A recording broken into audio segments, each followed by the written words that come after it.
Muito boa noite, muito boa noite. Estamos online. Muito boa noite a todos. Boa noite pessoal. Este é o quarto dia, quarta live da jornada Live Experience Week.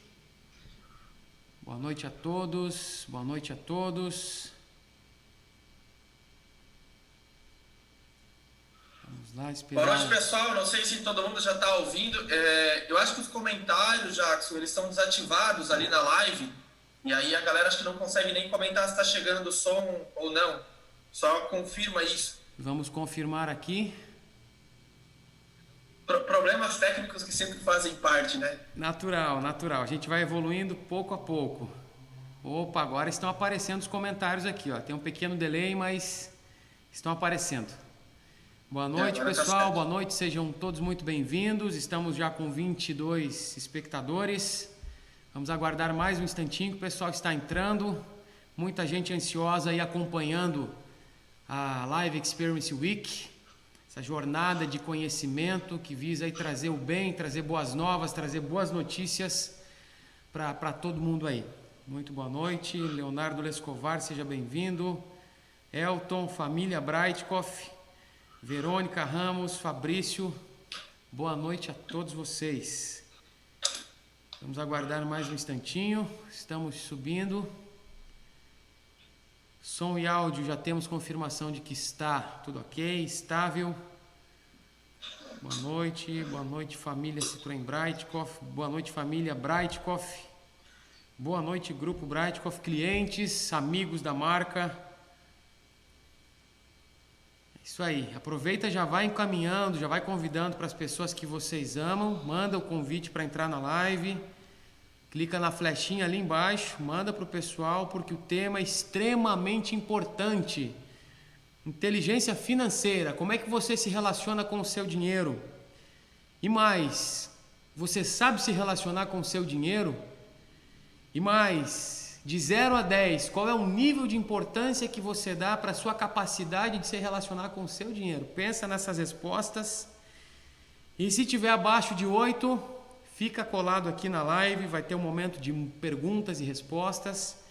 É muito conhecimento fundamental para a gente atravessar esse momento e sobreviver a tudo isso. Então, convidem as pessoas aí do seu círculo social, mande para os amigos. Muito boa noite a todos, sejam todos bem-vindos. Já estamos com 30 pessoas. Já vamos desligar as notificações aqui.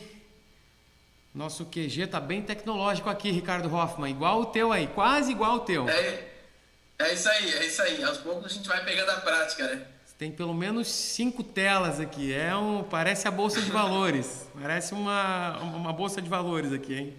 Só tá faltando os gráficos aí, então. O resto tá tudo certo. Na próxima Live Experience Week, você vem para um assunto mais aprofundado, a gente já coloca de uma forma dinâmica ali atrás no telão daí.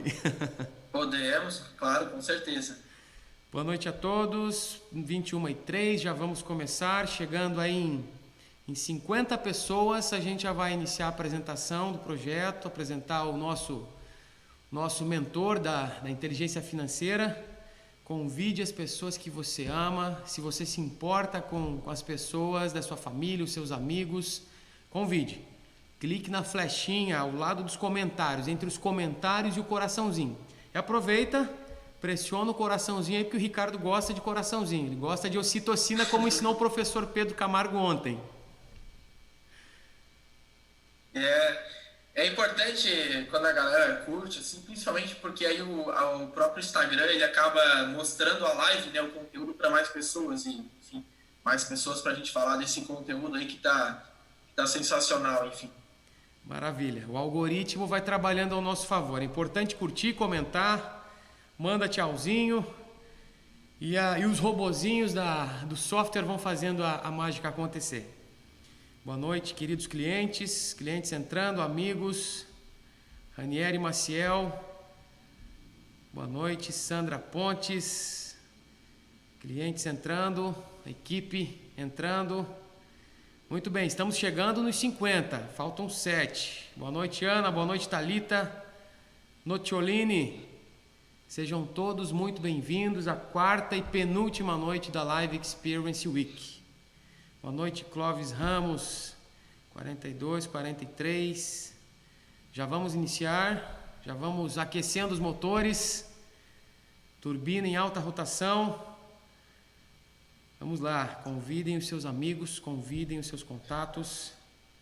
Qual que é o tema de amanhã mesmo, Jackson, que vai ter da live que é amanhã? O tema de amanhã, Ricardo, é comunicação e estratégia. Vai ser ministrado pelo grande, um dos maiores ou o maior programador neurolinguístico do país. Legal. Cláudio Lara. Legal. Ele deu treinamento, nada mais, nada menos, que para agentes do FBI, agentes da CIA e para a tropa de elite norte-americanos, Navy SEALs. Então, os Navy SEALs, legal. ele treinou esse pessoal aí, então acho que o calibre dele faz sentido Legal. aí para estar conosco, para estar com o Ricardo Hoffman. 49 pessoas, falta uma pessoa. Boa noite, Mara, Sérgio, Kátia, Tatiane Teixeira, sejam todos muito bem-vindos. Faltam mais 2 pessoas e a gente inicia com força total.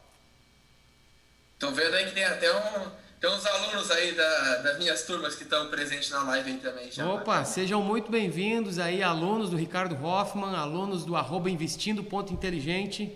É uma honra ter vocês, aqui conosco. O Ricardo é um amigo, alguém que a gente admira, alguém que eu admiro pessoalmente. Tem aí uma capacidade gigantesca de transmitir um conhecimento complexo em algo muito simples. 50, vamos lá. Pessoal, muito boa noite, então, oficialmente. Sejam todos muito bem-vindos ao quarto e penúltimo dia dessa jornada fantástica, promovida aí pela Citroën Brightcoff, a Live Experience Week. Uma jornada do conhecimento que reuniu grandes nomes em diversas áreas, começando com a importância da imagem pessoal, na segunda noite, inteligência emocional, na terceira noite, neurociência e comportamento, na quarta e penúltima noite, inteligência financeira com o Ricardo Hoffman. Ricardo Hoffman é economista, ele é fundador do @investindointeligente, uma página no Instagram, um canal no Instagram que tem mais de 110 mil seguidores em aproximadamente 18 meses, em apenas um ano e meio.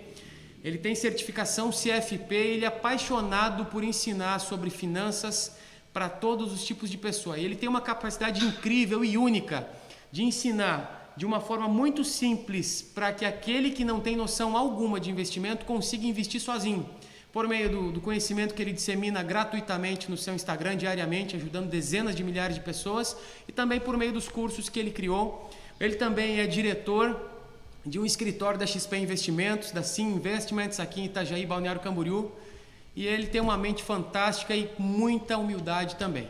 Então, Ricardo, seja muito bem-vindo à Live Experience Week. É com muita honra que o Grupo Brightcoff, a Citroën Brightcoff, apresentamos você aqui para todos nós. E eu quero que você compartilhe conosco o que é fundamental para que nós tenhamos condições de atravessar esse momento desafiador, uma vez que está nas nossas mãos a capacidade de encurtar a distância para superarmos esse momento crítico, mundial, que envolve absolutamente os 7 bilhões de pessoas, a respeito das finanças, a respeito do dinheiro. Fala para nós, revela quais são os segredos, conta um pouco da tua história, quem você é, porque a tua história me comoveu, a tua história é inspiradora e é de bons exemplos que nós precisamos nesse momento. Seja muito bem-vindo, a palavra é toda sua. Show de bola, valeu, obrigado, Jackson, aí pela oportunidade de estar conversando com todas essas pessoas aí. Enfim, para quem já me conhece sabe que eu sou simples e direto ao ponto, sem enrolação. Eu acho que é assim que o negócio tem que acontecer mesmo, né? E aí, falando um pouco dessa questão que você comentou aí, o que é preciso para a gente atravessar esse momento de crise, né? E para quem não me conhece aí, de repente gastar uns segundinhos aí para falar um pouco da minha história, simples, direto ao ponto também. Atualmente eu tenho 29 anos, e comecei em 2012 minha carreira em bancos, em instituições financeiras, aos meus 20 anos. Antes disso, eu trabalhava com os meus pais na agricultura familiar, uma cidade chamada Aurora, que é o interior de Santa Catarina. Sou natural de uma cidade próxima, que é chamada Rio do Sul. Enfim, e comecei a fazer faculdade. No meio da faculdade, tive indicação de um professor de matemática financeira para trabalhar num grande banco, que era o Banco Santander na época. Então, comecei no Santander, 2 anos depois, acabei indo para o Banco HSBC Brasil, que hoje não existe mais aqui no país, né? A operação do Brasil foi vendida para o Bradesco.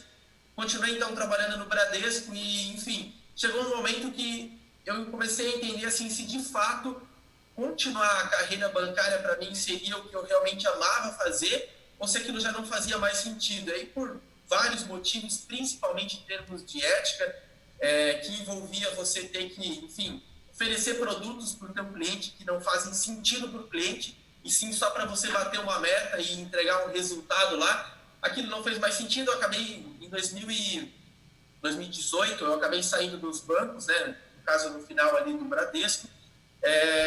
Comecei a dar palestras sobre investimentos pela região e também trouxe um escritório da XP aqui para a região de Balneário Camboriú, Santa Catarina, né, Balneário Camboriú, que é a cidade que atualmente eu resido. E em 2019, ano passado, eu startei um projeto que ele foi colocado no papel em 2016, só que por muito tempo eu não conseguia, de fato, fazer ele acontecer. E aí, em 2019, logo no início, eu tirei ele do papel, que foi levar a educação financeira para as pessoas através da internet. Porque eu já fazia isso de forma presencial. Só que no presencial, por mais que você queira... Só baixar a temperatura do ar. Por mais que você queira, você não consegue atingir uma quantidade grande de pessoas. E, enfim, eu sentia que o jeito com que eu conseguia ensinar as pessoas, eu deveria levar, de fato, para mais gente, né?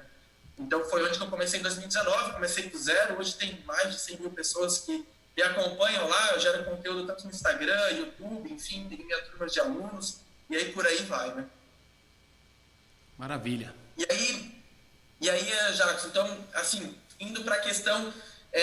o que é preciso para superar esse momento em termos de seu planejamento financeiro, seus investimentos, o que quer que seja envolvendo dinheiro, né? Eu acho que aqui são duas coisas. Primeiro de tudo é nós entendermos de fato o que está acontecendo e quando isso deve mudar, né? Todo mundo sabe que a gente está vivendo uma das maiores crises mundiais. O principal fator que gera isso é o coronavírus, né? Covid-19 aí. Só que em torno disso tem outras coisas que também fazem com que a gente aumente essa crise ainda. Que é o quê? A guerra de preços do petróleo, envolvendo a Arábia Saudita, a Rússia, Estados Unidos, entre outros países, né? E também trazendo para o Brasil a nossa crise política e econômica. Todo esse diz que me diz, enfim, esse burburinho acaba atrapalhando o andamento das coisas de uma forma correta, né? Um dos pontos aqui que é importante entender é o seguinte: o principal fator que hoje atrapalha, que hoje é a crise, é o coronavírus, que de fato ainda não tem uma solução para isso, né? Solução, quando eu digo, é de fato você ter uma vacina que testada, comprovada, ela é eficaz e mata o vírus. E só quando a gente ter isso, passar por esse momento, que aí sim a gente pode pensar que vai começar a virar a página. Porque eu particularmente achava que o fato do mundo todo estar envolvido para tentar curar um vírus, lá por março, no máximo abril, a gente já teria uma vacina. E não aconteceu isso. Nós já estamos praticamente no final de maio e não tem uma vacina que, de fato, ela é eficaz ainda, produzindo em grande escala ao redor do mundo todo, né? Então, só quando isso for resolvido que a gente vai dar um segundo passo em termos dessa crise, tá?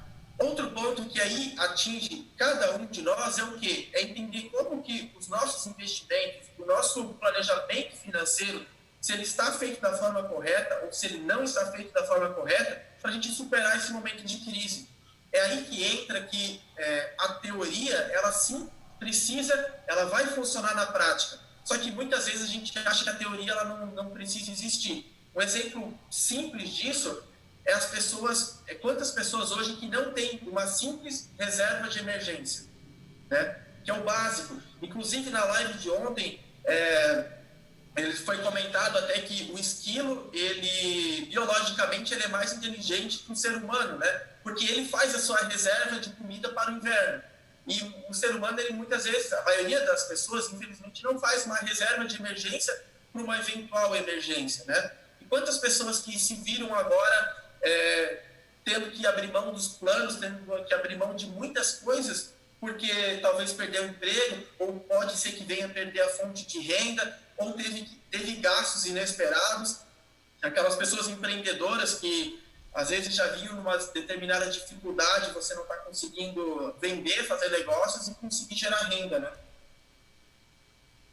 E aí, quando a gente fala dessa questão do planejamento financeiro, vem que, de fato, a importância de você ter um planejamento financeiro, você entender o quanto que você ganha, você entender o quanto que você gasta, para onde vai o teu dinheiro, da onde vem, para onde vai. Aqui uma coisa que é bem legal comentar é o seguinte, muitas pessoas elas acabam se preocupando em anotar todos os gastos possíveis, que não vai te resolver a vida. Vai te resolver a vida quando você pega, de fato, uma planilha, você se organiza e você projeta, pelo menos, nos próximos 12 meses, quais que vão ser as suas fontes de renda, quais que vão ser os seus gastos. E aí sim que você começa a se, digamos assim, de uma forma inteligente, organizar o seu próprio dinheiro e, com base, organizar os seus investimentos, né? E aí que entra a tua reserva de emergência. Todo mundo hoje, independente se é assalariado, funcionário público, empresário, precisa ter uma reserva de emergência. A reserva de emergência, para quem não entende, que é um conceito básico, mas não consigo reforçar, é o dinheiro que você vai ter guardado para utilizar em uma extrema emergência, como uma perda do emprego, perda da fonte de renda, problema com saúde, quebrei meu celular que eu uso para trabalho, coisas nesse sentido. Não existe um valor que, um exemplo, todo mundo deve ter uma reserva de emergência de 10 mil reais. Não. Todo mundo deve ter uma reserva de emergência de acordo com as suas despesas. Então, por exemplo, se você é funcionário de empresa normal, o ideal é que você tenha uma reserva de emergência de pelo menos 6 vezes a sua despesa mensal. Já pessoas que são funcionários públicos, como ele tem uma possibilidade menor de perder a fonte de renda comparado a um funcionário de empresa privada, você ter uma reserva de emergência de 3 vezes a sua despesa mensal é o suficiente. E se você é autônomo, profissional liberal, empresário, enfim, infelizmente a tua chance de perder a fonte de renda ou de você ter desequilíbrios entre um mês e outro, ela acaba sendo maior ainda. Então o ideal é que você tenha uma reserva de emergência de pelo menos 12 vezes a sua despesa mensal. E a reserva de emergência, pessoal, antes que talvez alguém esteja perguntando, você precisa colocar em um investimento que seja seguro e com liquidez. Mas a renda fixa, estão falando por aí que morreu, a taxa básica de juros está em 3%, aonde que eu coloco? Vão ter 2 ótimas opções que você escolhendo uma delas está ok. Ou um Tesouro Selic, né? Ou, que é um título do governo, ou um CDB com uma liquidez, CDB com liquidez diária que pague pelo menos uns 99% do CDI. Escolha um ou outro e está tudo certo. A reserva de emergência, ela não é um investimento que você busca, por exemplo, ter a melhor rentabilidade possível. Então, o objetivo com a reserva de emergência é, de novo, ter segurança e ter liquidez, porque você vai utilizar em um momento como esse, né? Então, assim, quando a gente fala em ter um planejamento correto e organização, começa pela reserva de emergência. E aí eu costumo falar que do mundo dos investimentos, né, Jacques, aonde basicamente a gente pode entender, eu costumo falar, dividir por 3 fases, aonde você tem uma fase inicial que seria a base do teu conhecimento, né, onde você depois teria uma segunda fase, que é o conhecimento de fato dos produtos, e aqui entra uma frase que eu sempre falo, principalmente para os meus alunos: nunca invista em algo que você não conheça bem ou você não consiga explicar para alguma pessoa, porque mais cedo ou mais tarde você vai perder dinheiro. Então, isso vale para qualquer tipo de investimento, seja investimentos financeiros ou seja investimento em outras coisas. Você pode, sei lá, comprar uma loja, comprar um negócio, empreender. Faça sempre investimentos em algo que você conheça. E uma terceira fase que seria a prática, né? De fato, você pegar a base e pegar o conhecimento e colocar na prática. Porque não adianta de nada você ser, um exemplo, o maior conhecedor do mercado financeiro, mas não fazer nenhuma reserva de emergência e ir direto para investimentos arriscados ou coisa nesse sentido, né? E aí aqui, Jacques, eu queria então explicar para o pessoal que está assistindo, até se alguém quiser anotar papel e caneta, basicamente essas 3 fases que vocês vão aprender bastante coisa que eu tenho para passar para vocês, que seria fase 1, fase 2 e fase 3. Você entendendo o básico disso, você vai conseguir fazer uma carteira de investimentos que vai superar qualquer crise, seja uma crise do coronavírus, ou seja qualquer outro tipo de crise. Porque quando você, de fato, tem investimentos que eles estão de acordo com os seus objetivos e os seus prazos, não tem crise que vai atrapalhar. Pelo contrário, é nas crises ainda que você vai enxergar novas oportunidades para melhorar ainda mais os seus investimentos, né? Ricardo, tem uma pergunta, quando você lubrifica a garganta aí, tem uma pergunta bem quente aqui. Como é que se faz uma reserva de emergência, sendo que a pessoa gasta mais do que ganha? Ela tem uma resposta óbvia, né? Todo mundo sabe que é gastando menos do que ganha. Mas para quem não consegue fazer isso, qual que é o problema maior da maioria da população hoje? O brasileiro ele não tem no currículo, não teve ao longo da história no currículo escolar o desenvolvimento ou a proposta de educação financeira.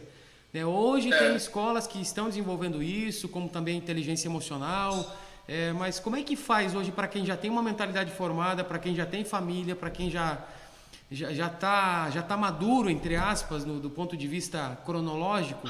Qual que é a maior dificuldade, ou qual que é o maior desafio, e o que deve fazer para que a pessoa consiga de fato montar essa grana que vai dar suporte para ela aí por 6 meses, por exemplo?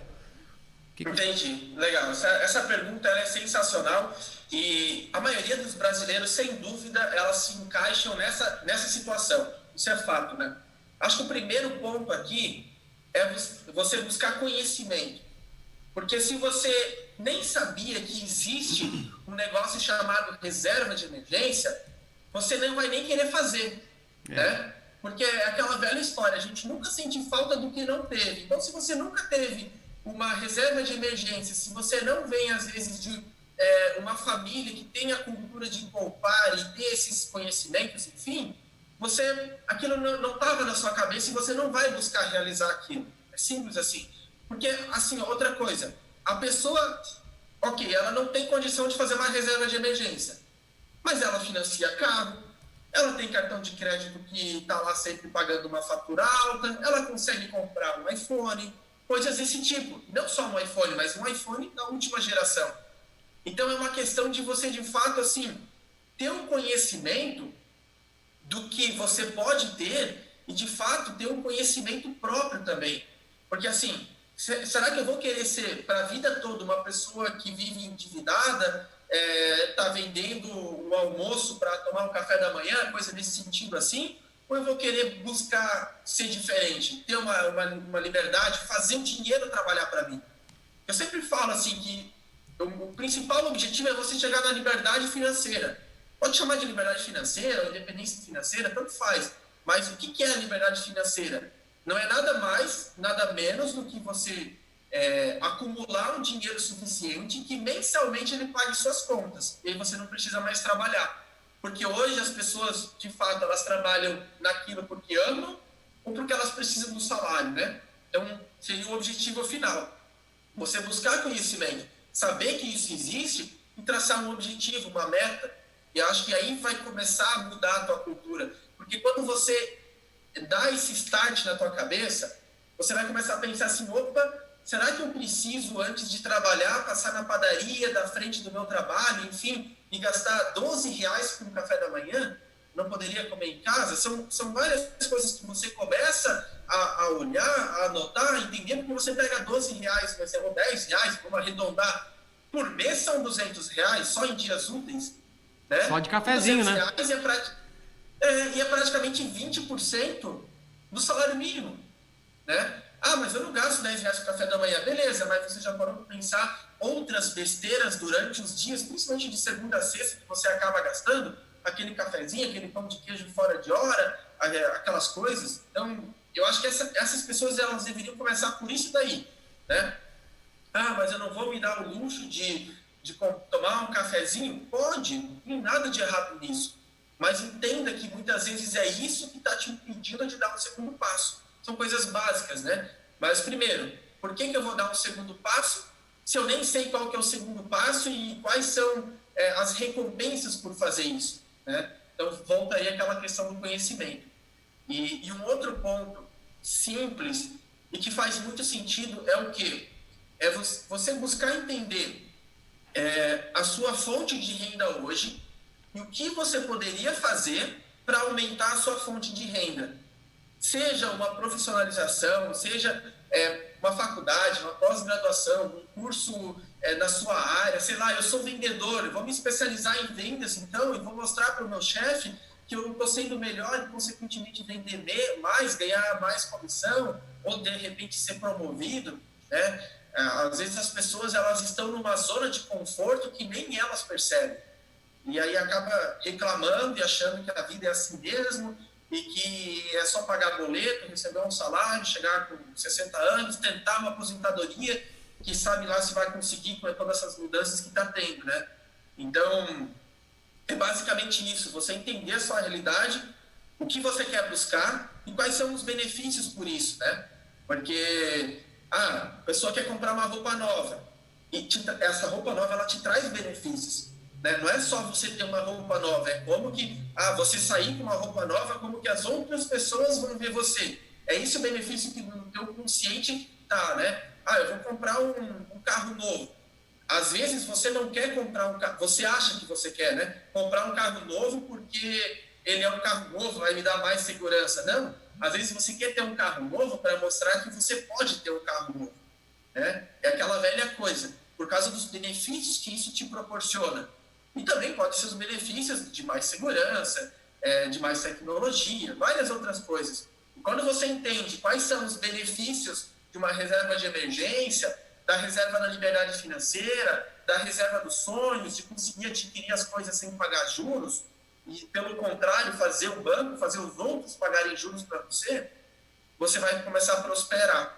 Precisa, às vezes, aparecer um vendedor na tua frente para te oferecer isso, né? Porque, sei lá, vou dar um exemplo, pensei na cabeça aqui agora. Se eu entro lá na loja do Jackson, converso com ele, enfim, mas eu não conhecia o que é o C4, né?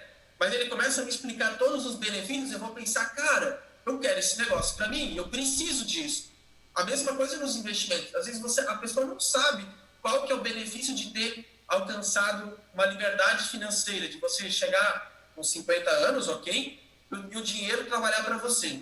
Você não precisar depender do INSS, não precisar depender de previdência privada, de salário de ninguém. Porque o dinheiro gera o suficiente para pagar as suas contas e está tudo certo. Legal. É outra vida, é outro patamar, né, Jackson? E para quem pensa em comprar, entrando na Citroën, comprando com o Jackson, comprando com a equipe do Jackson, comprando no grupo Breitkopf, Ricardo experimentou o C4 Cactus, aí ele viu que o motor é um dos mais econômicos. É uma força, dos mais econômicos, une perfeitamente a performance, a potência a um consumo baixo, né? Então, segurança, conforto. Falando de investimento, falando de poupar, falando de um bolso feliz, de uma carteira que sorri, motor econômico, falamos aí do Cactus, motor THP, 173 cavalos, o motor mais potente do segmento dos SUVs compactos.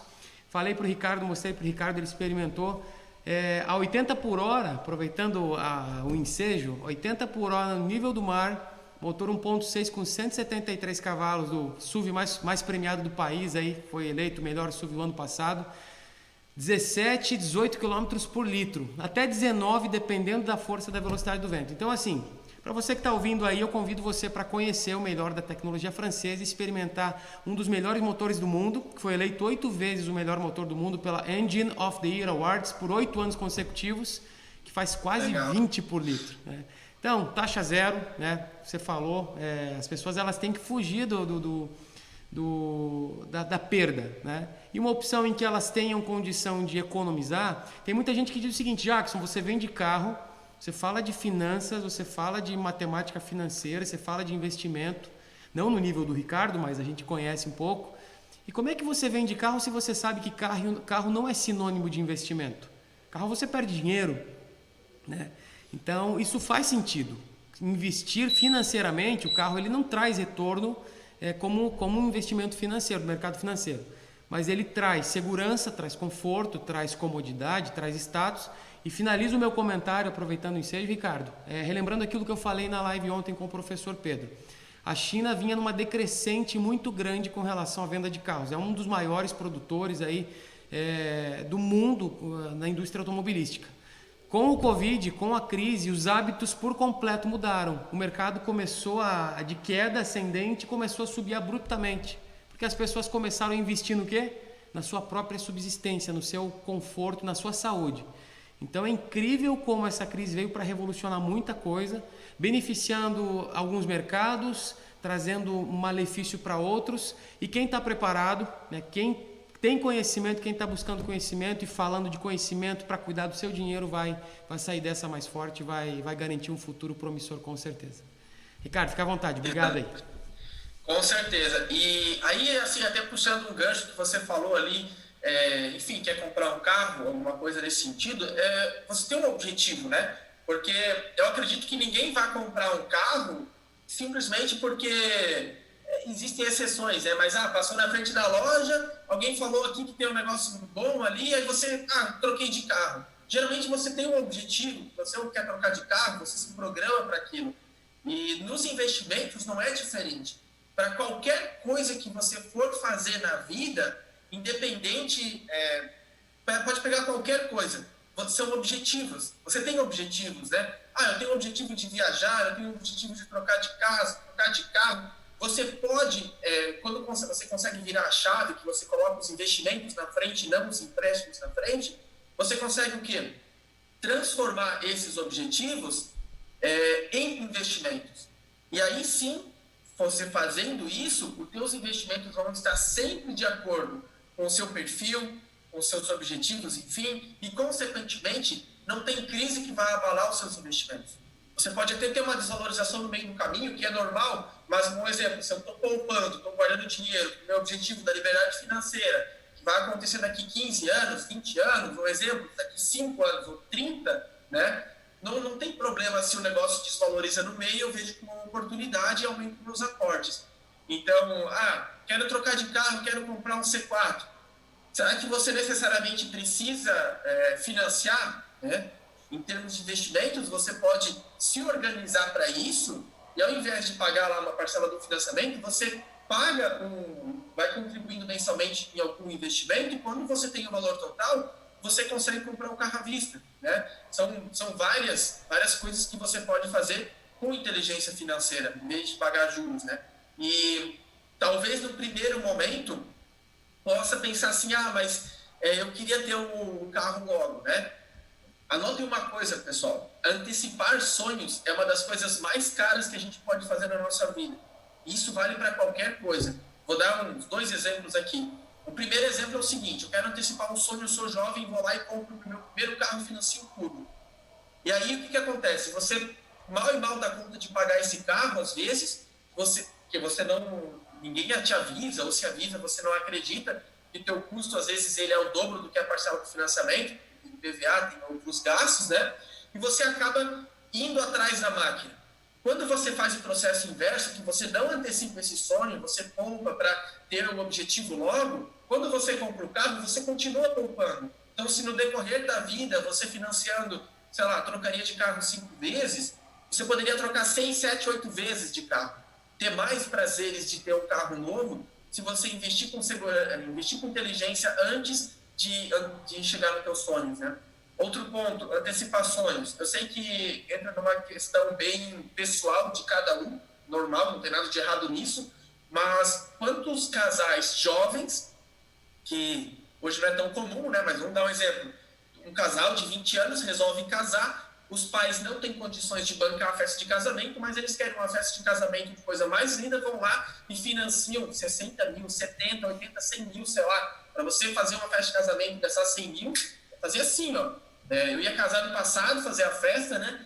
E fui fazer um orçamento, negócio simples, tentando enxugar tudo. Sei lá, ia dar umas 80 pessoas no máximo, já estava em 60 mil. Nossa. Ou seja, às vezes aí você começa, por querer antecipar aquele sonho, você começa numa dívida, né? Já começa a vida financeira numa dívida pela frente.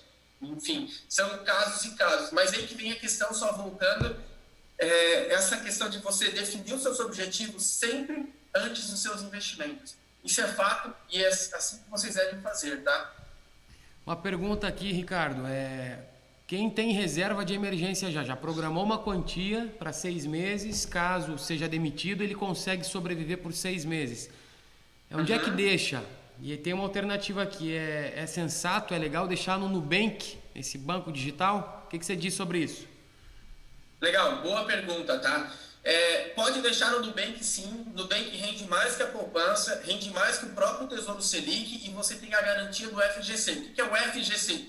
O Fundo Garantidor de Crédito.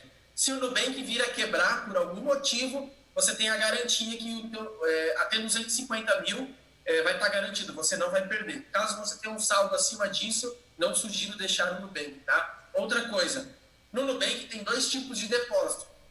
No Nubank, quando você coloca o dinheiro, você tem a opção de ativar o RDB, né? Quando você ativa o RDB, o seu dinheiro ele tem a garantia do tal do FGC, do Fundo Garantidor. Caso você não faça isso, o teu dinheiro também continua seguro, só que ele vai ficar investido em títulos públicos federais, o famoso Tesouro Selic. Por quê? Porque o Nubank ele não é um banco, ele é uma plataforma de pagamento. E por lei, tá, as plataformas de pagamento como a Nubank, a PagSeguro, aquela da maquininha da UOL, o PicPay, entre outras, eles são obrigados a deixar o saldo dos clientes em Tesouro Selic, né? Então, eles não podem usar esse dinheiro. Se eles virem a quebrar, eles não teriam, por exemplo, problema com esse dinheiro, porque ele está reservado dentro do Tesouro. Simples assim, tá? Outra coisa aqui que faz sentido ainda falar em relação à reserva de emergência, né? Basicamente, pessoal, não sei se alguém já ouviu falar do conceito dos potes de dinheiro.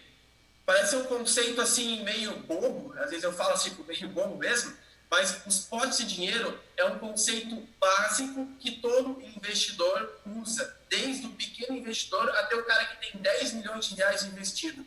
Seja usando o termo potes de dinheiro, ou seja, inconscientemente usando essa divisão. E os potes de dinheiro é basicamente 3 potes. Existe um pote no teu planejamento, que é o pote da reserva de emergência, que é aquela parte que você separa, de fato, para uma emergência. Existe um pote que seria o terceiro aqui, né? O pote da liberdade financeira, que é o dinheiro que você vai poupar ao longo dos anos para você atingir a tua liberdade financeira. Quanto mais dinheiro você conseguir colocar para esse objetivo, antes você atinge a liberdade financeira. E um segundo pote aqui seria o pote da reserva dos sonhos e aquisições. Esse da reserva dos sonhos e aquisições é como se você fosse pensar o seguinte: eu quero trocar de celular. Então você pode fazer uma reserva de valor para esse objetivo, para guardar esse dinheiro e trocar de celular à vista. Eu quero trocar de casa, trocar de carro, eu quero fazer uma reforma na minha casa, eu quero fazer uma viagem, enfim, sonhos e aquisições. Você pode separar valores para isso. E por que é importante você separar tudo isso? Porque aí vem uma questão seguinte: dentro do mundo dos investimentos, dos investidores, existem os 3 investidores, o conservador, moderado e agressivo. Só para quem não sabe, enfim, tem aquelas pessoas que são consideradas conservadoras, elas não aceitam correr riscos, não querem perder o seu dinheiro, aceitam uma rentabilidade menor, está tudo certo. Existe o agressivo, que é aquelas pessoas que entendem muito do mercado, buscam maiores retornos, entendem dos riscos, e existe o intermediário. E quando você é um investidor, por exemplo, agressivo, independente do seu perfil, você vai ter que deixar a reserva de emergência em um investimento conservador, porque você prioriza, de novo, a segurança e a liquidez dos seus investimentos. Só que, por outro lado, quando você tem claro qual que é o teu perfil de investidor, e aí, por exemplo, você vai guardar o teu dinheiro da liberdade financeira, você não vai utilizar de jeito nenhum o mesmo investimento que você utiliza para a reserva de emergência, porque o teu objetivo é a longo prazo. Você precisa se proteger da inflação, enfim, você tem outros investimentos e você pode ter uma rentabilidade, muitas vezes, mais do que o dobro comparado a uma reserva de emergência, isso no mesmo perfil de conservador, por exemplo, tá? E a mesma coisa é o moderado ou agressivo. Para cada objetivo, existem investimentos diferentes. Fazendo uma comparação, essas comparações eu penso na hora aqui e vou jogando, tá? Mas fazendo uma comparação ao negócio de carros, é tipo assim: eu quero fazer uma trilha no meu carro. Poxa, você não vai pegar um carro baixo de asfalto. você vai precisar de um SUV ou um carro maior, uma caminhonete, enfim, um cactus, né, para fazer aquele objetivo. Então, a mesma coisa nos investimentos. Você entender os objetivos, qual que é o teu perfil, né, o que você quer, e aí você faz esses investimentos para ter sempre o melhor retorno possível de acordo com a tua realidade, né? Sim. E uma coisa interessante aqui, pessoas mais novas tendem a ser mais perfil mais agressivo. E no decorrer do tempo de vida, quanto mais idoso uma pessoa idosa, você tende a ser mais conservador, tá? Outro ponto que interfere no perfil do investidor é o quê? Não é nem o conhecimento, é quanto mais o entendimento do mercado financeiro, maior tende a ser, mais agressivo tende a ser o perfil desse investidor.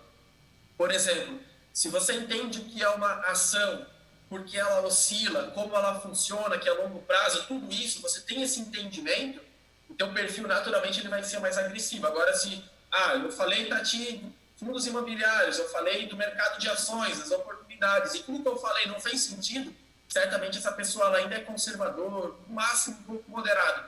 Tem algo de errado nisso? Não, não tem nada de errado, né? Bem pelo contrário, é importante você entender de fato o que você é, aonde você se encaixa, e aí você vai aumentando o seu nível de estudos, enfim. E não é um mercado difícil de se entender, mercado de investimentos. Eu diria que, assim, é um mercado que qualquer um pode aprender, né? Desde que a pessoa que te ensine, ela consiga te passar de uma forma simples, didática, fácil, né? E qualquer um pode colocar em prática. A partir do momento que, por exemplo, você começa a entender o mercado de investimentos e ver os benefícios que ele traz para você, nossa, você vai pensar 2 vezes antes de comprar uma cerveja no final de semana, vai fazer um churrasco, não, dá para economizar aqui, esse valor aqui dá mais uma ação da Ambev, né? Em vez de comprar da Ambev, você compra mais uma ação, enfim, tem várias coisas nesse sentido. Né? Tem uma pergunta aqui, Ricardo, qual o percentual da nossa renda para cada pote? Ótima pergunta. Acho que é a pergunta do Alexandre, pelo que eu vi aqui, né? Esse mesmo. Valeu, Alexandre. O ideal é o seguinte, quando você começa seus investimentos, seu objetivo é reserva de emergência primeiro. Quanto mais você conseguir disponibilizar para essa reserva, melhor. Mas no sentido dele, até você encher essa reserva, né? Porque ela tem um limite, que é uma quantidade de vezes a sua despesa mensal, na média é 6 vezes. Então, vou dar um exemplo. Você tem uma despesa mensal de R$2.000, o ideal é que você tenha uma reserva de 12 mil, 6 vezes, né? Claro que se for autônomo ou funcionário público pode ser maior ou menor. E já o pote da liberdade financeira, não existe um percentual assim, você deve investir 5, 10, 15, mas estatisticamente, se você começar a poupar antes dos 25 anos, 11% dos seus ganhos mensais, ao chegar nos seus 60 anos, você já vai ter, sem esforço nenhum, dinheiro o suficiente para pagar a todas as suas contas e ainda pegar esse montante de dinheiro e perpetuar ele para sempre. Ou seja, porque a gente está considerando apenas ganho real acima da inflação. São termos técnicos, mas basicamente você fazendo isso, pegando 11% do teu salário, caso você tenha menos de 25 anos, mas eu tenho menos de 30, então pega 12, 13% do teu salário. Quanto mais a sua idade, aumenta esse percentual. Ao chegar nos 60 anos, você teria, um exemplo, gerado 3 milhões de reais, né? Não estou fazendo uma conta aqui, mas estou dando um exemplo. Teria gerado 3 milhões de reais, esse dinheiro pagaria todas as suas contas, tá? E por que eu digo que paga as suas contas de certeza? Porque se você tem um salário que você consegue, ao longo da vida, separar 11% dele para um investimento, é porque você conseguiu viver com essa parte que sobrou. E matematicamente, se você pegou esse dinheiro e jogou lá no longo prazo, mesmo investimento conservador, Tesouro IPCA da vida, que é um dos mais simples que tem, ele vai gerar juros o suficiente e vai continuar crescendo. Então, com 60 anos chegou lá. Quando você tiver 90 anos, você vai ter aqueles mesmos 3 milhões, que podem ser passados, por exemplo, para o seu filho, seu herdeiro, e continuar gerando aquela renda mensal e o dinheiro nunca se acaba. Então, é difícil chegar na primeira vez, fazer a primeira vez isso? mas ele é compensador, com certeza. Esse jogo está muito mais ligado à forma de hábito, aos tipos de hábitos que eu tenho, a quantos cafezinhos eu tomo, se eu anoto esses cafezinhos, do que pura e simplesmente o quanto eu ganho. Né? Não é quanto eu ganho, é quanto eu gasto. Né? Então, para você que está ouvindo aí, em resumo, se você quiser ter uma aposentadoria gerada por você, por sua responsabilidade, sem depender do governo, além, óbvio, de você produzir, de você gerar renda, você precisa saber gastar. Você precisa diminuir o seu padrão de vida até que pelo menos sobre aí em média 11, 12, 13%. Se você quiser aí desfrutar de uma terceira idade, aí uma velhice, uma reta final mais tranquila. Ricardo, tem muita gente perguntando o que é CDB, o que é CDI, o que é Selic, o que é Ibovespa. Cara, como é que você desmistifica tudo isso aí para esse pessoal? Legal. Eu vou entrar nesse assunto agora, um assunto muito simples de entender e vou trazer de novo um exemplo ligado ao setor automobilístico aí, tá? Só fazendo um fechamento do que você acabou de falar, de fato, quem tem uma liberdade financeira não é o quanto que ganha. Não adianta de nada você ganhar muito e gastar muito. É o quanto que você consegue poupar. Tem gente que ganha 10 mil por mês e gasta os 10. Tem gente que ganha 5 e guarda 500 reais por mês. Esse cara de 500 reais é considerado uma mentalidade rica. Volta e meia eu faço alguns posts no meu Instagram lá, que é o post que por algum motivo ele viraliza de uma forma absurda. A última vez que eu fiz o post, ele alcançou mais de 500 mil contas diferentes dentro do Instagram. E a galera comenta, envia um para o outro, enfim, o negócio explode. Mas falando duas coisas, o rico e o pobre. Só que quando eu falo de rico e pobre, a diferença não é para você ser rico tem que ganhar 15 mil por mês. Não, né? Você pode ser uma mentalidade pobre se você ganha, sei lá, 15 mil e gasta 16, gasta 15, gasta tudo, né? E você pode ter uma mentalidade rica, por exemplo, ganhando 5 e guardando R$1.000, fazendo os seus objetivos, né? Então, aí existe uma grande diferença. E só para fechar aqui, uma coisa assim, ao decorrer da vida, quando você começa a ganhar mais renda, tente não elevar o seu padrão de vida no primeiro momento. Porque geralmente a gente, sei lá, um exemplo, 20 anos, 22 anos, eu ganho R$2.000, eu gasto 2.000. Aí eu passo a ganhar 2.500. Aí você vai lá e eleva o seu padrão para 2.500. Se você não passar um freio nisso e não ter o conhecimento que é preciso, não deixar as duas coisas andarem lado a lado, vai chegar um momento que você vai ganhar 10 e vai gastar 10. Quando você menos esperar, por algum motivo ruim, às vezes, que pode vir a acontecer, você perder a sua fonte de renda, você tem grande chance de cair em depressão, de se sentir um fracassado e muitas coisas que a gente já sabe por aí. Porque às vezes você foi levando um padrão de vida, foi levando, aí chegou lá nos 45 anos, 50 anos, a coisa toda muda, a realidade muda, né? Você, sem perceber, você não se atualizou, né? E aí lá na frente deu algum problema. Então, assim, tenha uma reserva, tenha um padrão de vida menor do que o seu ganho. Tendo isso, e assim, sempre pensar fora da caixa, né? Olhar as oportunidades, como é que eu posso aumentar minha fonte de renda, o que eu preciso fazer para me manter atualizado no meu mercado? Será que eu devo aprender uma habilidade nova? Mas eu não quero, sei lá, eu não quero deixar de ser vendedor na minha vida. Beleza, aprende uma habilidade nova como um esporte, 2 esportes.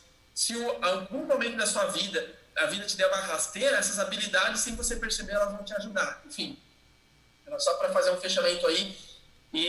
Então, entrando um pouco assim sobre o que são essas siglas do mercado financeiro, né? Por exemplo, CDI, Selic, inflação, Ibovespa, como é que eu organizo isso na minha cabeça? Uma coisa bem simples, pessoal, é importante vocês entenderem o seguinte: existe inflação em qualquer país, no mundo todo existe inflação. E a inflação, ela é um aumento generalizado dos preços. É a inflação que explica o porquê hoje você não consegue, por exemplo, assim, 10 anos atrás, você ia na padaria com R$5 e comprava uma sacolada de pães. Hoje, com os mesmos R$5, você não consegue comprar a mesma quantidade de pães. Por quê? porque o preço do pão subiu. Já o valor do teu dinheiro, da nota de R$ 5, ela não subiu. Isso é inflação, quando os preços sobem e o teu dinheiro deixa de subir. Por que o carro novo, o carro popular, 0 quilômetro, ele já subiu tanto? Uma vez era 20 mil, hoje é mais de 50 mil reais. É inflação. O preço de todos os componentes que são utilizados para fabricar um carro subiu, e o teu dinheiro, se você não soube valorizar ele também, sei lá, há 10 anos deixou debaixo do colchão, né? Aquele 10 mil, 20 mil reais que comprava um carro popular novo, hoje você não compra. Pô, Ricardo, mas então inflação é um negócio ruim. Não, pessoal, para que um país tenha crescimento, precisa de inflação. Então, só que inflação demais é ruim, inflação de menos também é ruim. O governo ele precisa controlar um nível de inflação, um nível saudável, para que o país tenha um crescimento saudável. Não tenha um crescimento tipo os famosos voos de galinha, né? Que já sobe rápido e também cai e não consegue se manter no ar. Então, para que o governo faça esse controle da inflação, ele usa alguns mecanismos, dentre eles o principal, que é o quê? A taxa Selic, a taxa básica de juros. Se a inflação está muito alta, ele aumenta a taxa Selic para tirar dinheiro da economia e voltar o nível de preços, a inflação. Se a inflação está muito baixa, o governo tem que jogar a taxa de juros lá embaixo para reestimular o consumo. O que nós estamos vivendo hoje no atual momento econômico? Uma redução brusca da taxa Selic para que você reestimule o consumo no país. Por que as pessoas não estão consumindo hoje? Principalmente porque elas têm medo e o custo do dinheiro ele estava muito caro. Então, quando a gente fala consumir, o primeiro da conta vem o empresário. Será que o empresário, a uma taxa de 10% de juros ao ano, ele teria coragem de pegar um grande empréstimo para colocar mais lojas da Citroën ao redor do estado para gerar mais empregos? Talvez não. Mas com uma taxa de juros baixa, isso estimula o empresário a pegar dinheiro do mercado, né? Ele pega esse dinheiro, investe na estrutura econômica do país, por exemplo, com novas lojas de carro, naturalmente ele gera novos empregos. E emprego é o quê? Emprego é renda. Emprego significa renda. A renda significa o quê? Consumo, porque quando você tem salário, você gasta. E consumo gera crescimento econômico. E aí, por sua vez, quanto mais consumo, a inflação volta a subir. Então, nesse momento histórico, né, eu diria histórico porque a taxa de juros nunca teve tão baixa no país, a gente tem o quê? Uma taxa de juros baixa para reestimular a inflação. Mas aonde que eu quero que entre uma questão aqui para trazer esse exemplo para os seus investimentos? Então, vocês entenderam que existe a inflação, nível geral de preços, e existe uma taxa de juros utilizada para controlar isso, entre outras funções, para controlar isso, que é a famosa taxa Selic. A taxa Selic, por sua vez, ela é utilizada como referência para os investimentos financeiros. Por exemplo, eu invisto na taxa Selic? Não, ela é uma referência. É tipo a tabela FIP. Você não compra a tabela FIP, né? Você não compra a FIP. Mas quando você tem um carro que você vai comprar ou vender, você vai olhar na tabela FIP quanto que esse carro está valendo e você vai ver se está fazendo um bom negócio ou não. Se eu chegar para alguém aqui e dizer, eu tenho um carro e vou vender por 50 mil, beleza. Isso é bom ou ruim comprar por 50 mil? Depende da tabela FIP, né?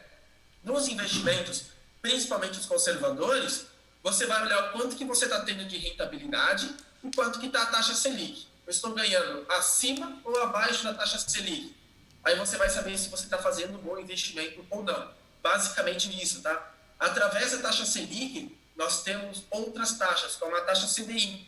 Ninguém também investe no CDI. Eu comprei o CDI, eu fiz um investimento de CDI. Não. Você fez um investimento que tem como base, como referência, a rentabilidade do CDI. A taxa Selic e a CDI vão ser muito próximas. Você pode entender como se aquelas taxas fossem a tabela FIP do mundo dos investimentos. Eu tenho um investimento aí, estou ganhando o CDI e a Selic, ótimo. Estou ganhando acima, melhor ainda. Estou ganhando abaixo, você precisa reavaliar os seus investimentos. Exemplo disso é a poupança. A poupança rende 70% da taxa Selic.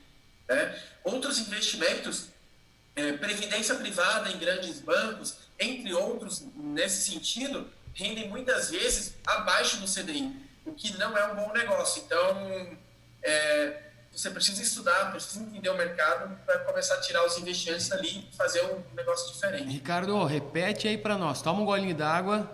Repete para nós quanto por cento do CDI a poupança vende? Eu fiz uma pergunta ali em cima, perguntando para o pessoal, pedindo para dar um joinha. Quem é que investe, entre aspas, dinheiro na poupança? Antes de você responder, a gente está 2 minutos para finalizar essa primeira etapa da live. O Ricardo também está encaminhando para a conclusão do assunto. E eu tenho perguntas quentes aqui, eu quero que vocês preparem as perguntas. Tem algumas lá em cima que a gente não respondeu ainda. Voltamos, estamos online novamente. Então vou repetir a pergunta. Voltou, né? O pessoal está entrando novamente aqui. Pequena pausa aí para um water break. Deixa eu retomar os espectadores de antes. Todo mundo entrando, retomando. Vamos lá, vou repetir a pergunta então, Ricardo. Quem tem dinheiro na poupança? O que essa pessoa está ganhando ou perdendo e o que ela deve fazer? Quem tem dinheiro na poupança, o que está acontecendo com o dinheiro dessa pessoa e o que ela deve fazer? Boa. Essa pergunta aí, eu diria que é uma das melhores perguntas e que mais atinge a população, principalmente em relação aos investimentos aí, tá? Hoje, quem tem dinheiro na poupança está ganhando 70% da taxa Selic.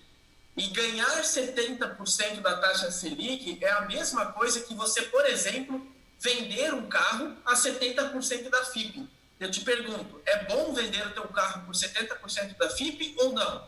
Sendo que você poderia ganhar 100% da FIP no vizinho, no cara do lado, com o mesmo risco. Ou seja, né, ele vai te pagar da mesma forma. Então essa que é a questão.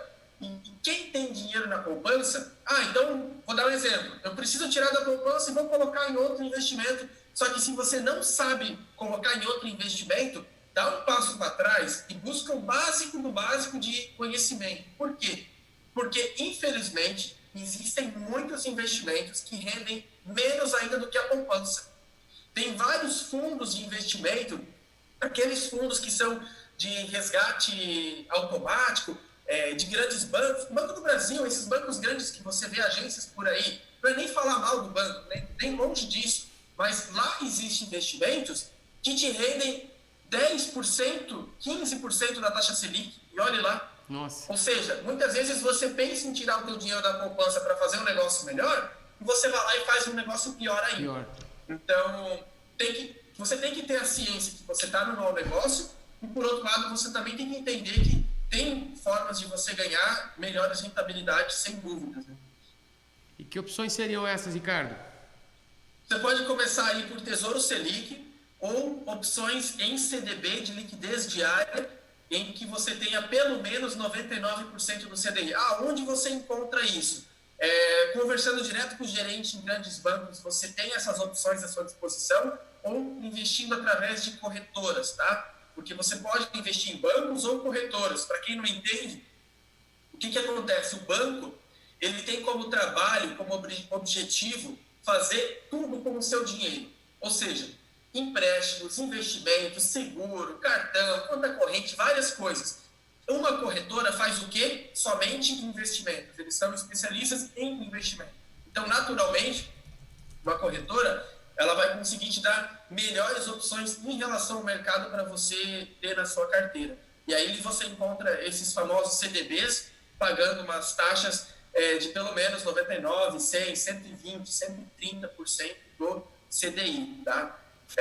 Só trazendo um adendo aqui, o que significa a sigla CDB, né? CDB é um tipo de investimento em que você empresta o seu dinheiro para um banco a troco de uma rentabilidade. Essa rentabilidade pode ser fixa, pode ser variável, pode ser mista, enfim, são os tipos diferentes que existem no mercado, tá?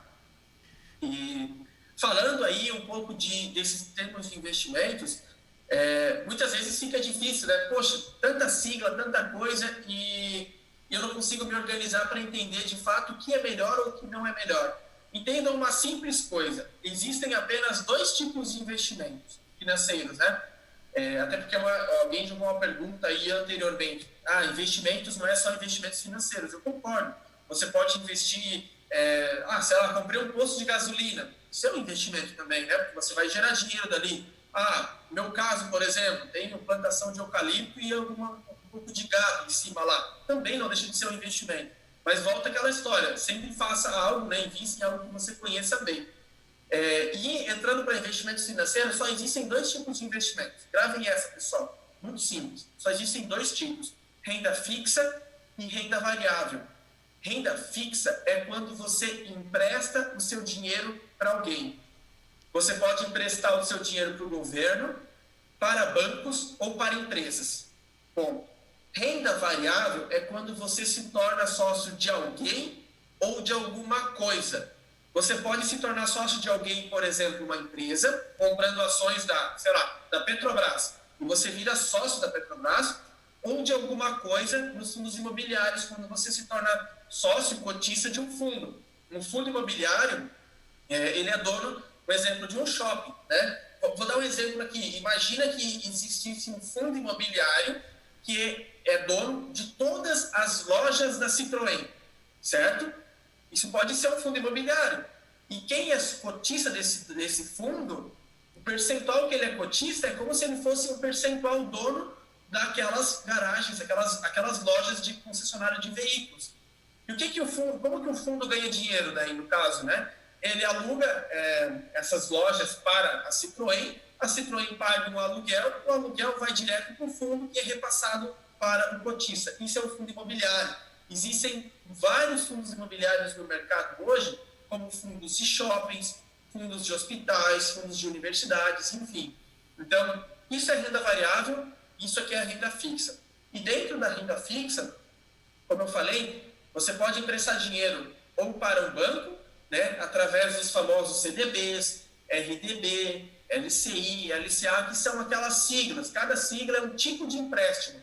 E cada empréstimo desse, você vai combinar ali com o banco qual é a rentabilidade que você espera ter por isso.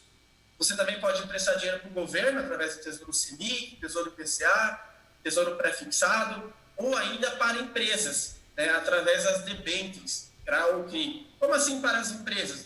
Você pode emprestar dinheiro, por exemplo, para Vale do Rio Doce, para Petrobras, para a Klabin, que é uma empresa aqui de Santa Catarina, né? Então, presente aqui em Santa Catarina, você pode emprestar dinheiro para eles a troco de uma rentabilidade. E o que define a diferença das rentabilidades dentro da renda fixa? O risco. Quanto maior o risco, maior tende a ser a taxa que você recebe. Quanto menor o risco, menor a taxa que você recebe. Simples assim. E na parte das ações, da renda variável, né? É o que eu falei, você pode comprar ações de empresas ou cotas, enfim, dos fundos imobiliários.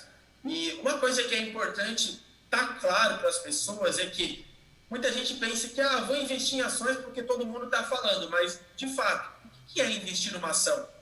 O que significa você comprar uma ação de uma empresa? Você tem que entender que quando você compra uma ação ou mais ações, você se torna sócio daquela empresa, né? Imagina que a concessionária de Balneário Camboriú, ali da Citroën, enfim, do Jackson, fosse uma empresa listada na bolsa que emite ações, sei lá, 1000 ações. Quando você compra uma dessas ações, qual que vai ser, por que você vai ganhar ou por que você vai perder?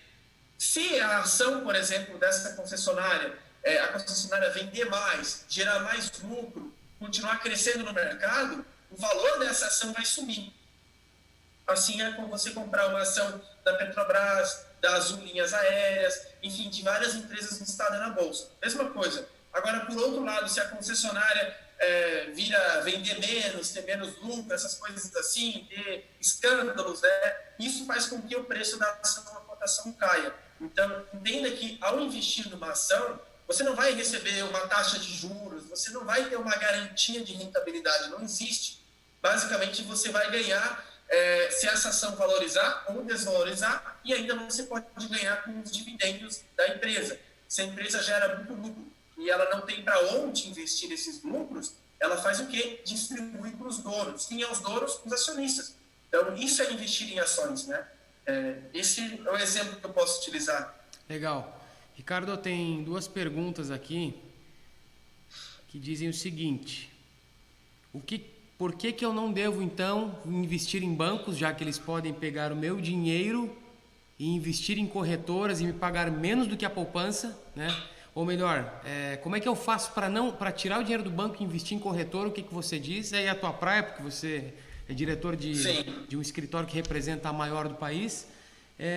E caso já tenha conseguido uma reserva ou um valor, um montante de segurança, uma reserva, e queira um investimento para daqui 10 anos, qual que é o investimento que você recomenda? Legal. Bom, primeira parte da primeira pergunta no caso aí, né? Se eu posso investir em corretoras, por que eu vou investir em bancos? Essa é a pergunta que, na verdade, eu devolvo para a pessoa, né? Sabendo que você pode investir numa corretora, por que você insistiria em deixar o dinheiro no banco? Mas beleza, entendi que eu preciso mudar. Como que eu faço? Você abre uma conta em uma corretora. Né? Como é que eu abro uma conta? Você vai baixar o aplicativo dessa corretora, exemplo, XP Investimentos, Isinvest, Clear, Rico, são várias corretoras que existem no mercado hoje. O procedimento de abertura de conta é tudo o mesmo, né? Você baixa o aplicativo, preenche o seu cadastro, os seus dados, tudo certinho, e você vai ter uma conta. Essa conta, ela é sua, no seu nome, no seu CPF, igual a conta de um banco. A diferença é que você só pode utilizar ela para investimentos. Você não pode utilizar a conta de uma corretora para pagar boleto, para transferir dinheiro, essas coisas assim. Então, você vai fazer o quê? Você vai pegar o teu dinheiro que está no banco e fazer uma TED, né, uma transferência para a corretora, e lá você vai fazer os seus investimentos. Lá você vai encontrar esses CDBs com taxas melhores, você vai encontrar, entre outros investimentos também, com taxas melhores comparados ao banco. Outro ponto importante aqui, frisar, é o seguinte: na maioria das vezes, o banco ele só vai te oferecer os investimentos do próprio banco. Já na corretora, ela vai te oferecer os investimentos que estão disponíveis no mercado. Então, ao você ter uma conta, por exemplo, uma corretora, você pode contratar o CDB do banco original, do banco Fiat, do banco Volkswagen, enfim, esses bancos, eles também captam dinheiro através das corretoras. Você pode emprestar dinheiro no banco BMG, enfim. Já no banco, lá não, lá só você, eu tenho conta no Bradesco. Vai ter o quê? CDB do Bradesco. Só as opções do Bradesco, né? Então, é tipo um shopping financeiro ao você entrar numa corretora. Você tem todas essas opções também. E se tratando ali da outra pergunta, já tenho uma reserva de emergência, quero fazer um investimento pensando em 10 anos, né? Ótima pergunta. Se você ainda não conhece o mercado financeiro, o ideal é que você diversifique de uma forma inteligente. Como assim? Vou chegar lá.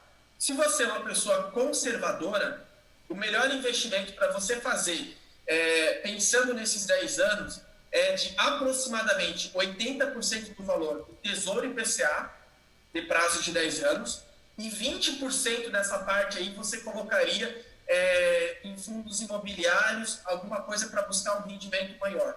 Né? Quais fundos imobiliários? Começa por um fundo de fundos, que é um fundo que faz um mix de vários outros. Exemplo, é o fundo BCFF11, que você compra através de qualquer corretora. Eu sou perfil moderado, pensando nesses 10 anos, né? Então, você pode fazer uma carteira mais equilibrada entre renda variável e renda fixa.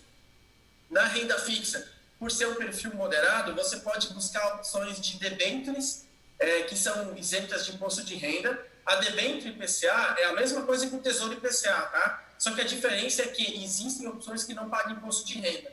Então, às vezes, a taxa é a mesma, até um pouco melhor, só que você não pagar o imposto de renda de 10 anos, lá na frente a diferença vai ser bem grande. E a outra metade você diversifica pensando em fundos imobiliários e ações. Ricardo, eu não sei qual ação comprar. Compra o índice da Bolsa. Existe um índice chamado BOVA11, BOVA11.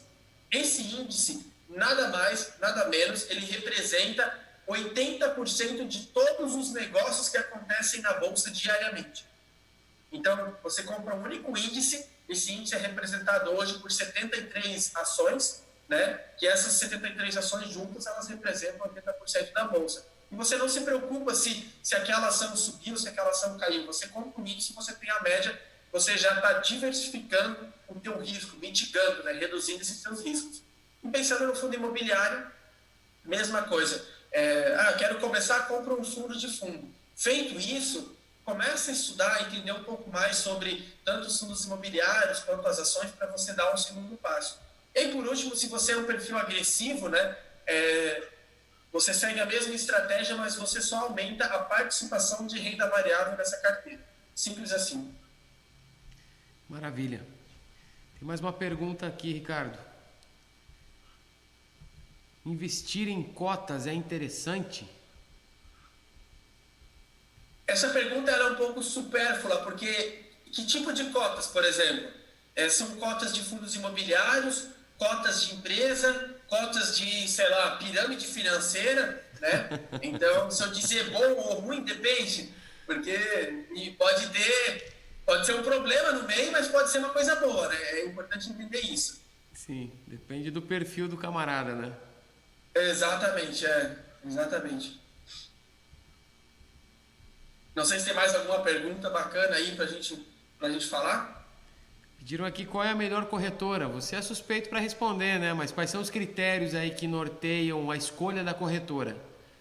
Essa é uma pergunta muito boa e muito importante para qualquer investidor, tá? A melhor corretora sempre vai ser aquela que vai mais atender aos seus objetivos. Como assim?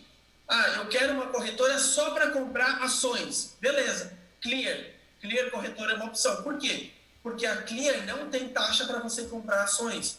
Quando você só quer comprar ações, né? E você faz através da XP, da Rico, da Easy, enfim, você vai ter uma taxa. E muitas vezes essa taxa pode acabar inviabilizando o teu negócio. Para quem não sabe, só uma observação, a Clear Corretora e a Rico Corretora, elas pertencem ao Grupo XP Investimentos.